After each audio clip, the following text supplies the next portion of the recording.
25 मार्च 2009 को the Indus TV की stage पर अपना गाना नैना ठगले से पूरी दुनिया में मशहूर होने वाले मारूफ गुलकार असद अब्बास इस दुनिया से चल बसे। ओ कदिया मिल सांवल यार वे मेरे लूलू चीख पुकार वे ओ कदिया मिल सांवल यार वे। असद अब्बास जो कल गाते थे तो पूरी दुनिया रक्स करने पर मजबूर हो जाती थी। असद अब्बास की आवाज़ जब कानों में चाशनी घोलती थी तो असद अब्बास के फैंस खिल उठते थे। असद अब्बास जब गाना गाते थे तो उनके फैंस एक अजीब कहकशां में आ जाते थे। असद अब्बास आज बेबसी और बेसहारा ज़िंदगी गुजार कर इस दुनिया फ़ानी से कूच करके। असद अब्बास जो कि इंडिया में पाकिस्तान का नाम रोशन करते हुए पाकिस्तान की सरजमीन पे पाँव रखते हैं, तो पाकिस्तान की सरजमीन उनका ऐसा वालिहाना इस्तकबाल करती है कि आसमान से फूल बरसाते हुए दिखाई देते हैं। जब आसमान से फूल बरसते दिखाई देते हैं तो असद अब्बास के चेहरा मुस्कुराहट से खिल उठता है। आज असद अब्बास जब इस दुनिया से गया तो ऐसे लग रहा था कि असद अब्बास एक ऐसा इंसान है जिसे कोई जानता नहीं। आज ऐसा लग रहा था कि असद अब्बास पाकिस्तान का मशहूर सिंगर नहीं बल्कि एक बेसहारा एक छोटे से घर में पलने वाला असद अब्बास है। असद अब्बास ये वही असद अब्बास है जब तक उसका गाना किसी ड्रामे या किसी फिल्म में लगता नहीं था वो ड्रामा फिल्म हिट नहीं होती थी। असद अब्बास ये वही असद अब्बास है जब वो नोहा पढ़ते थे तो एक मजहबी जो अकीदा है वो रखने वाले उनका दिल गमगीन हो जाता था। असद अब्बास ये वही असद अब्बास है जिसके देखने के लिए लोग लाइनों में कतारों में खड़े होते थे।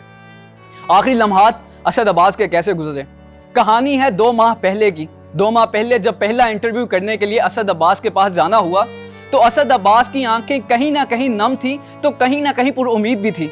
असद अब्बास की आंखों में एक उम्मीद नजर आ रही थी। उसको इस बात की उम्मीद थी कि मैंने इस वतन के लिए, इस पाकिस्तान के लिए जहां 15 साल कुर्बान किए हैं, वो वतन मुझे कहीं ना कहीं अकेला तन्हा नहीं छोड़ेगा। लेकिन उसको जो उम्मीद थी वो उम्मीद सच साबित ना हुई।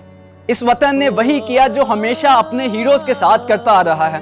असद अब्बास भी वैसे ही इस दुनिया से गया जिससे कबल जैसे बहुत सारे हीरोज गए। असद अब्बास 2 माह कबल जब हुकूमत के ठेकेदारों को कह रहा था कि मैं वो असद अब्बास हूं जिसका नाम लेते हुए आप खुश होते थे, आज असद अब्बास के जाने का वक्त आ चुका है। असद अब्बास से 2 माह पहले जब मुलाकात हुई तो असद अब्बास कह रहे थे कि निगरान वजीर आला मोहसिन नकवी साहब ने मुझे आसरा दिया, मुझे कहा कि असद अब्बास तुम इस मुल्क, इस पाकिस्तान के वो सितारे हो जो जिसको कभी भी नज़रअंदाज नहीं किया जा सकता और हम आपके तमाम खर्चे उठाएंगे। लेकिन वो निगरान वजीर आज़म मोहसिन नकवी ने मुँह फेर लिया।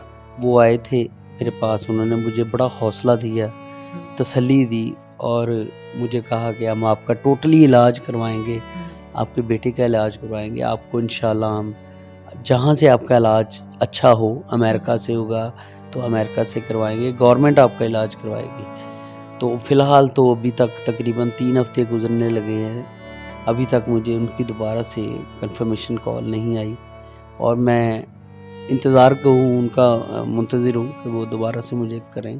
और उसके बाद बहुत सारे लोग गए, फ़कत वो गए, लेकिन असद अब्बास का मुदावा कोई भी नहीं कर सका।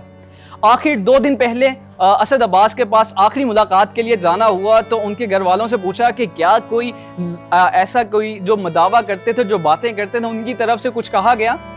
तो उन्होंने स्ट्रेट फॉरवर्ड कहा कि फ़कत बातें हुई। आखिरी लम्हात में असद अब्बास के ये हालात थे कि असद अब्बास को रोज़ डायलिसिस होते थे। ये बात तो मशहूर है कि असद अब्बास को किडनी का इशू था, इसमें कोई गलत बात नहीं है कि असद अब्बास को किडनी का इशू था। लेकिन एक बात जो कि असद अब्बास को पसंद करने वालों को नहीं पता वो ये थी जो कि उनके भाई हैदर अब्बास ने बताई कि असद अब्बास को किडनी के साथ साथ उनका जिगर भी बिल्कुल एंड हो चुका था। डॉक्टर्स का कहना ये था कि जब गुर्दे चेंज होंगे उसी दौरान एक ही बिस्तर पर, एक ही डॉक्टर के हाथ और एक ही जगह पर उनका जिगर भी साथ में ट्रांसप्लांट होगा। जहां कल तक गुर्दों का मसला चल रहा था वहीं पर अब जिगर का मसला भी हो चुका था। तो असद अब्बास गुर्दे और जिगर से लड़ते लड़ते बीमारियों से इस दुनिया से चल बसे। ये वो सितारे थे जिनका मुदावा कभी भी नहीं हो सकता। ये वो फैमिली के चश्मो चिराग थे असद अब्बास, जिनके भाई अली अब्बास वो भी एक दुनिया में आलमी अवार्ड याफ्ता गुलकार हैं। उनकी फैमिली पूरी संगीत से बड़ी हुई फैमिली थी। तो ये आखिरी मुलाकात थी 2 दिन पहले की, जो कि असद अब्बास की फैमिली में गुजरी। असद अब्बास उस वक्त बिल्कुल बेआसरा हो चुके थे। असद अब्बास की आंखें बिल्कुल नम के साथ साथ उम्मीद की किरण चले गई थी।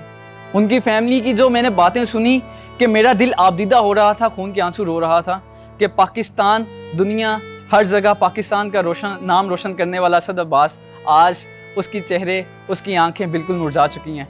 शायद वो जान चुका था कि अब मैं जाना चाह रहा हूँ। शायद वो कह रहा था कि मैं इस वतन से, इस मुल्क से, इस फील्ड से हमेशा हमेशा की इजाज़त चाहता हूँ। लेकिन बदकिस्मती के साथ उसकी बात कोई नहीं समझ पा रहा था। बदकिस्मती के साथ उसकी बात को कोई समझता भी, लेकिन उस पर कोई अमल करना नहीं चाह रहा था। बहुत लोग आए, लोगों ने व्यूअरशिप के लिए उसकी वीडियोस भी लगाई, लोगों ने उसके गानों को लेकर अब बहुत सारी धमालें, बहुत सारा काम भी किया, लेकिन हकीकत में उसके काम कोई भी नहीं है।